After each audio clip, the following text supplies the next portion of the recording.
관자는 겉모습을 바르게 하면 덕이 저절로 찾아오고 마음속에 정성을 채우면 마음을 다스릴 수 있다고 했습니다. 마음속에 정성을 가지려면 진실함과 성실함을 잃지 않으려는 부단한 노력이 필요하다는 것입니다. 그때 떠오른 게 새벽이라는 시간이었습니다. 매일 하루를 바로 세우려는 정성이 나의 하루를 다스리고 나의 마음을 정돈할 수 있는 좋은 방법이 되어주지 않을까.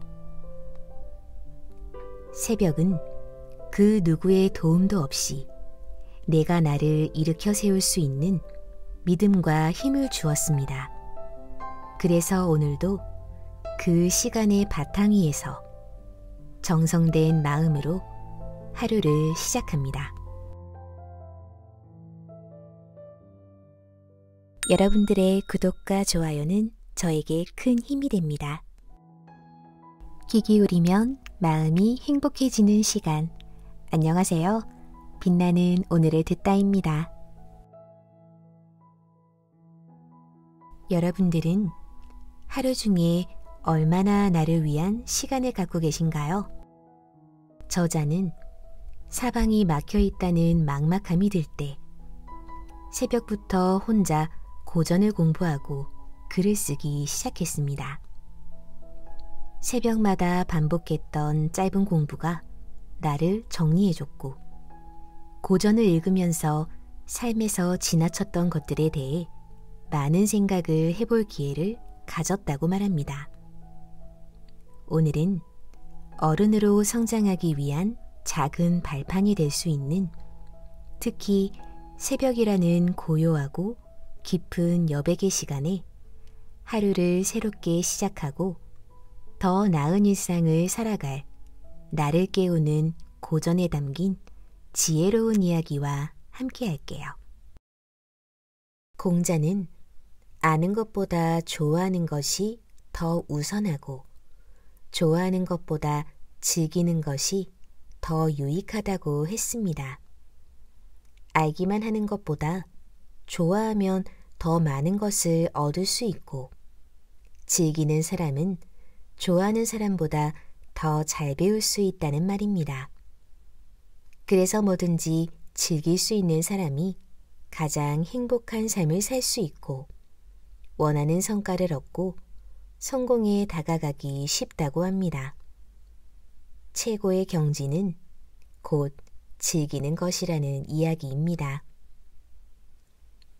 즐길 수 있는 일, 가슴이 뛰는 일을 찾으라는 말을 들을 때마다 마음이 답답하고 불안한 생각이 들곤 했습니다. 도대체 무슨 일을 해야 처음부터 끝까지 가슴이 두근거릴까? 도대체 다른 사람들은 어떤 능력이 있어서 즐길 수 있는 일을 쉽게 찾아낼 수 있었을까 궁금했습니다. 꿈에 다다르기는커녕 꿈이 뭔지도 모른 채 어른이 되었으니 나만 모르는 건가 하는 수치심과 자괴감에 빠지는 것도 당연합니다. 하지만 세상에 자기가 즐길 수 있는 게 무엇인지 쉽게 찾아낼 수 있는 사람은 그리 많지 않습니다. 즐기는 게 가장 중요하다는 것을 알고 있더라도 곧바로 찾으려 하면 실망하기 마련입니다. 공자는 성급하게 서두르면 일이 성사되기 어렵고 너무 잘하려고 하다간 오히려 망치게 된다고 했습니다. 처음부터 완벽하게 즐길 만한 것들을 찾아야 한다고 생각하면 영원히 찾을 수 없습니다. 즐긴다는 경지는 진심으로 좋아하고 그것을 얻기 위해 여러 해 동안 집요하게 밀고 나갈 때 얻을 수 있기 때문입니다.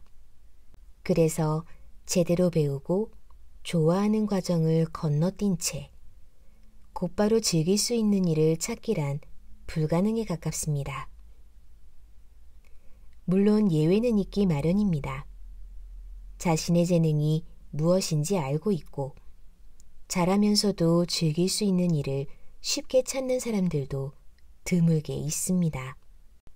너무 잘하려고 하지 말고 지속하는데 더 마음을 쓰다 보면 생각하지 못했던 지점에서 기쁨을 느끼며 성취감을 얻고 결국 즐길 수 있는 마음이 생기지 않았을까 하는 아쉬움이 남아 있습니다.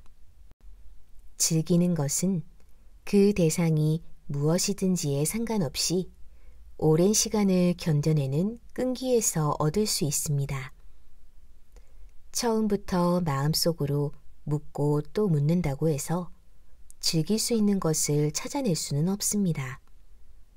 즐기는 마음은 하다 보면 얻어지는 것이지 처음부터 찾을 수 있는 것은 아니기 때문입니다. 그래서 처음부터 가슴이 두근거리는 일을 찾아야 한다는 주장은 너무 공허하고 안일하게 들립니다. 다른 사람이 아무리 즐거운 일이라 말해도 내가 직접 겪어보고 느껴보지 않으면 진짜 즐거운 일인지 아닌지 알 수 없습니다. 내가 직접 느껴봐야 나에게 적합한 일인지 그렇지 않은지 알 수 있습니다. 시작할 때 즐거운 일을 찾았다 하더라도 시간이 지나면 더 이상 즐길 수 없을 정도로 지겹고 힘든 일이 될 수도 있습니다. 힘들고 괴로웠던 일도 지속하다 보면 숙련되고 점점 즐기게 되기도 합니다. 많은 사람들이 좋아한다고 해서 나한테 즐거운 일도 아니고 많은 사람들이 싫어한다고 해서 나한테 즐겁지 않은 일은 아닙니다.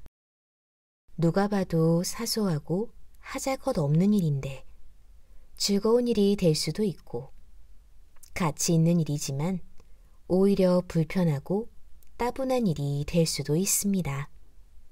따라서 무엇이 되었든 내가 오랜 시간에 걸쳐 지속할 수 있는 것, 그것이 곧 나에게 즐거움을 줄 수 있는 일일 수 있습니다.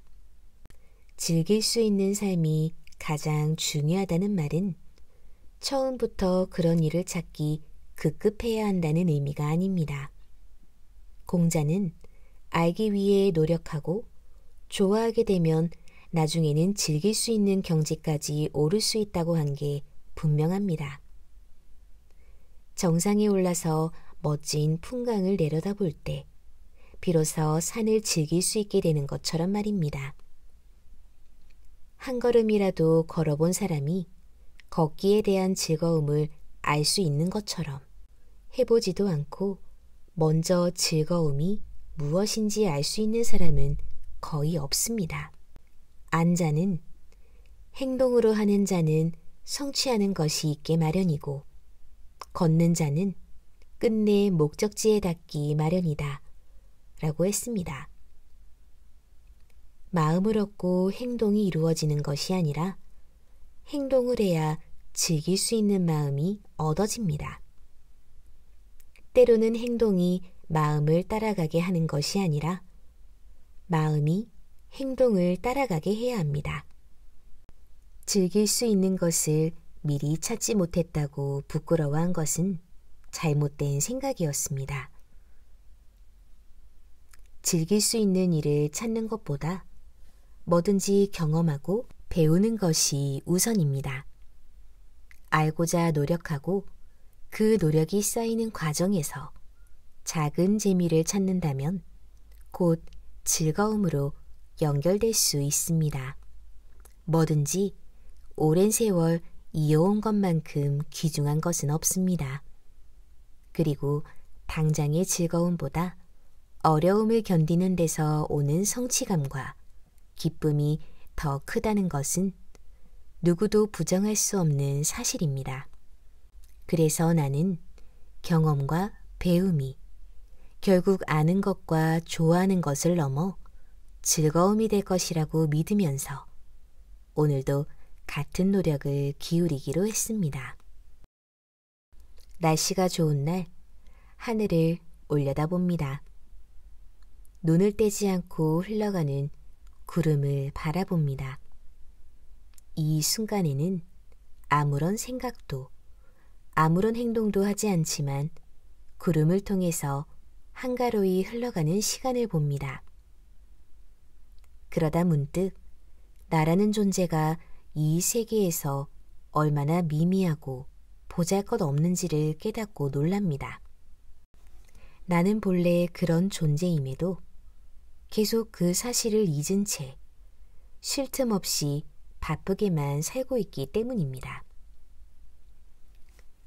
사람들은 바쁘게 살다가 한가로운 시간을 보낼 수 있게 되면 다시 시간을 유익하게 소비하려고 합니다.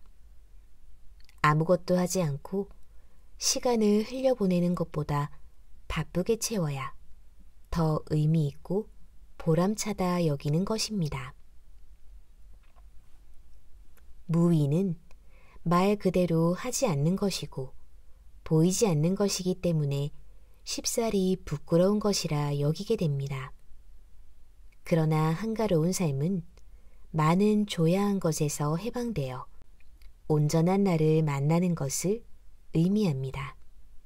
삶을 특별하게 대해야 한다고 생각하면 최대한 멋지게 포장하고 싶어집니다. 다른 사람의 삶에는 뭔가 특별한 것이 있는 것처럼 보일 때가 있습니다. 외적으로든 얼마든지 화려하게 꾸밀 수 있기 때문에 언뜻 나와 다른 무언가를 영위하면서 사는 것처럼 보이는 것입니다. 그러나 한 걸음 더 들어가 보면 꾸며져 있는 것 안에 그렇게 경탄할 만한 것이 없다는 사실을 알게 됩니다. 포장지가 좋다고 그 안에 물건까지 좋은 것은 아닙니다.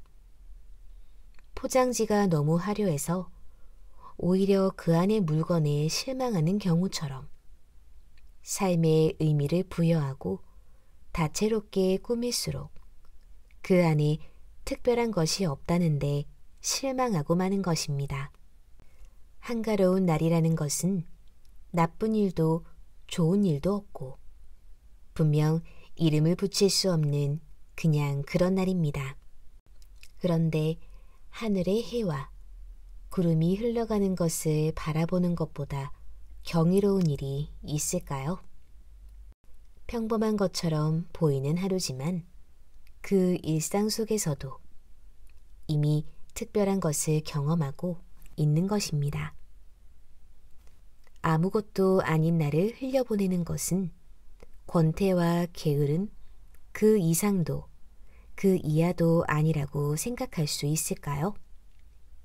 한가한 날을 보낼 수 있는 사람이 많다고 하더라도 그 날을 아무것도 하지 않는다는 무의의 고통으로 느끼지 않고 온전히 경험할 수 있는 사람은 많지 않습니다.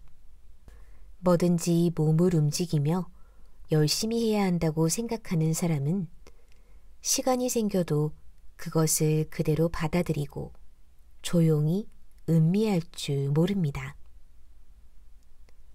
한가함을 견디는 것은 그래서 더 어려운 일입니다. 그러나 그 모든 것을 다 벗어던지고 말 그대로 오롯이 나와 만나는 시간은 누구에게나 필요합니다. 겉보기에는 아무것도 아닌 하루로 보이겠지만 끊임없이 다종다양한 의미들로만 꽉 찬 마음을 비우는 시간입니다. 공들여 이런 시간을 마련하고 마음을 비우고 또 채우고 다시 비우는 과정을 겪으며 삶을 대하는 방향을 잡아가야 합니다. 이런 시간이 없으면 삶을 아무리 멋지게 포장한다고 해도 다른 사람들의 눈요깃감이 될 뿐 정작 나는 만족하지 못하고 메마른 삶을 살 수밖에 없습니다. 남들이 아니라 나에게 만족감을 줄 수 있는 삶을 살아야 합니다. 타인이 옳다고 여기는 삶이 아니라 내가 옳다고 여기는 삶에 무게를 두어야 하는 것입니다. 시간은 누구에게나 공평하지만 누구에게나 불공평하기도 합니다. 시간의 양은 같지만 질이 다르기 때문입니다. 시간의 질을 높이는 것은 얼마나 더 삶을 성찰하고 아낄 수 있느냐에 달려 있습니다. 한가한 시간은 남에게 보여줄 수 있는 시간이 아닙니다. 사람들은 부지런히 움직이는 사람에게 생각이 있다고 말하고 가만히 있는 사람에게 생각이 없다고 말합니다. 부지런하고 근면한 사람이 언제나 좋은 평가를 받고 오랜 시간 고민하는 사람에게는 여유 부릴 시간이 없다고 비난하곤 합니다. 그래서 무의의 시간을 끝까지 무의로써 흘려보낼 수 있는 것도 용기와 인내가 필요합니다. 아무것도 아닌 것처럼 보이지만 마음을 한가로움에 내놓고 즐길 수 있는 것은 쉽지 않은 일입니다. 가만히 있는 것, 내면을 고요하게 들여다보는 것은 무엇보다 힘든 일입니다. 장자는 몸을 움직이면 생각이 정지한다고 했습니다.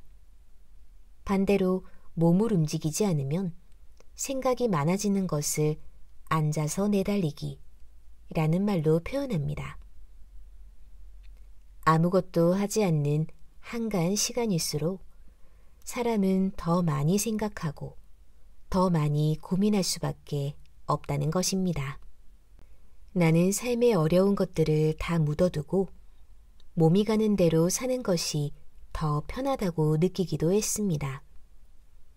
몸을 움직이면 움직일수록 생각이 멈추기 때문에 오히려 한가로움을 피하는 것이 낫다고 생각한 것입니다. 머릿속이 생각이 많아지면 마음은 무거워지고 그 무게를 감당하는 게 더 복잡하고 힘겹게 느껴지기 때문입니다. 그러나 노자는 무거움은 가벼움의 뿌리가 되고 고요함은 시끄러움의 임금이 된다고 말합니다. 가벼움만 있으면 가벼운 것을 알 수 없습니다. 또 다른 무거운 것이 있어야 가벼움을 알 수 있습니다. 마찬가지로 고요하기만 해도 진짜 고요함을 느낄 수 없습니다.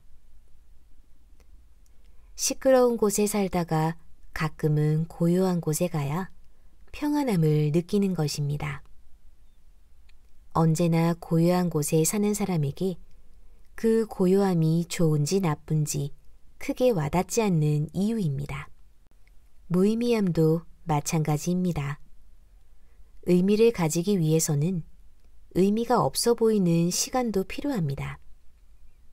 한가로운 날일수록 마음은 더욱 무겁게 느껴지지만 가벼워지기 위해서는 반드시 스치는 고민도 감내하는 시간이 필요합니다. 나태함을 통해 생각지 못했던 진실이 떠오르고 아무것도 하지 않음에서 할 수 없었던 것을 할 수 있는 용기가 생겨나기도 합니다. 장자는 행복은 깃털보다 가벼운데 아무도 그 무게를 감당할 줄 모르고 재앙은 땅보다 무거운데 아무도 피할 줄을 모른다고 했습니다. 행복은 타인이나 다른 사물에서 찾는 것이 아니라 나에게 찾을 수 있는 것이기 때문에 깃털처럼 가볍습니다. 그런데 내가 아닌 다른 사물에서 찾으려 하기 때문에 찾지 못합니다. 내 마음이 그 무엇보다 중요하다는 것을 알게 되면 공허함을 인내하면서 쓸모없이 흘려보내는 시간이 더 이상 의미 없는 시간이 아니라 삶을 숙고하는 시간이라는 것을 깨닫게 됩니다. 한가로운 날은 누구에게나 똑같이 주어지지만 온전히 즐기는 것은 그 누구도 아닌 나 자신에게 달려 있습니다. 삶이 준 쉼표를 제대로 즐길 수 있다면 신선의 행복에 다다를 수 있을 것입니다. 누구나 가질 수 없는 것을 귀하다고 말합니다. 누구나 소유할 수 있는 것은 귀한 것이 아니기 때문입니다. 유일무이한 존재는 그 자체로도 희소성을 가지고 있으니 사람은 저마다 귀한 점을 가지고 있다고 할 수 있습니다. 그래서 노자는 타인에게 인정받고 이해받지 못할수록 귀해지는 것이라고 말합니다. 스스로를 귀하다고 여길 수 있는 사람은 타인에게 행복하고 완전한 모습으로 보이기를 바라지 않고 자기를 만족시킬 수 있는 사람이 되고자 합니다. 타인에게 주목받는 것이 아니라 자신에게 충실하려고 하는 것이 곧 스스로를 귀하게 하는 길이라는 것을 알기 때문입니다.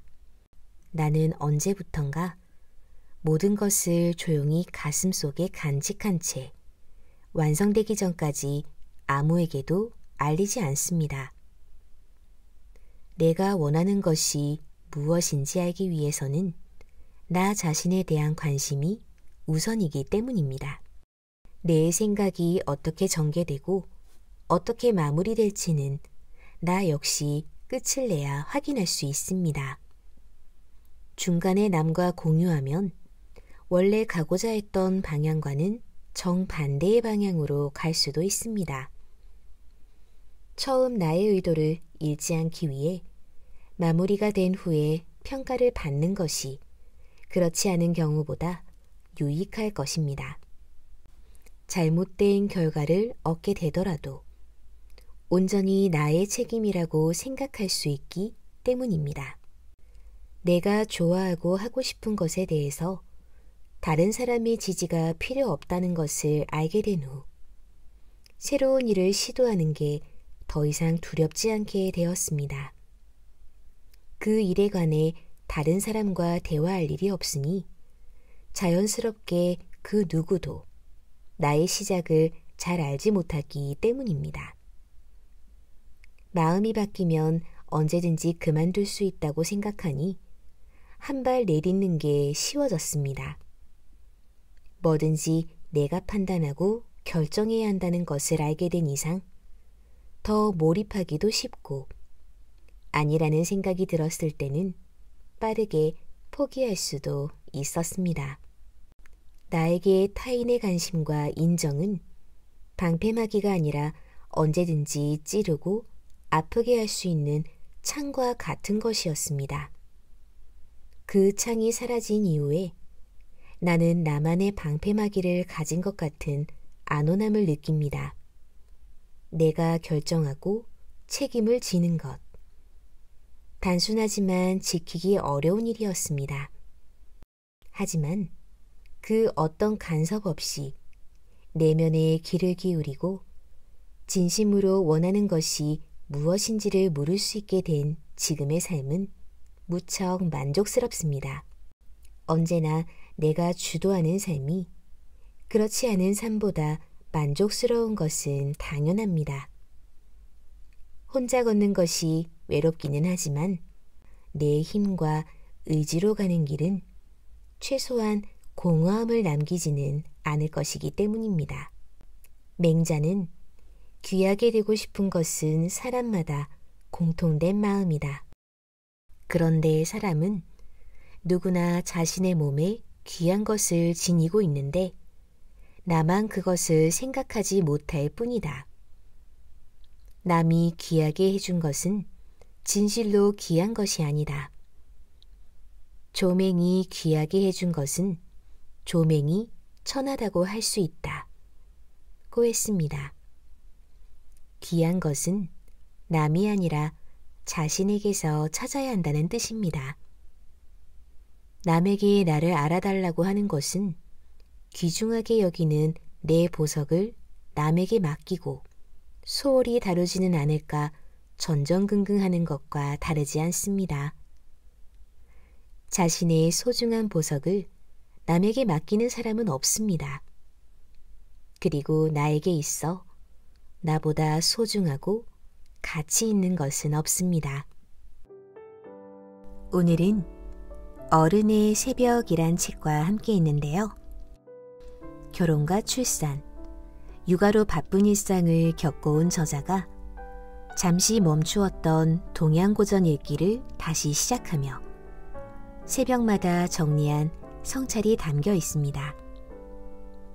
고전의 통찰을 나의 것으로 만들어가는 하나의 길을 제시하고 하루 한 문장씩 50일이라는 독서 루틴과 함께 바쁜 일상 가운데서도 실천 가능한 습관을 제안하며 어수선한 주변을 정리하고 마모된 나를 충전하길 원하는 사람들에게 어른다운 삶의 가이드가 될 수 있는 책이니 읽어보시면 더 좋을 것 같습니다.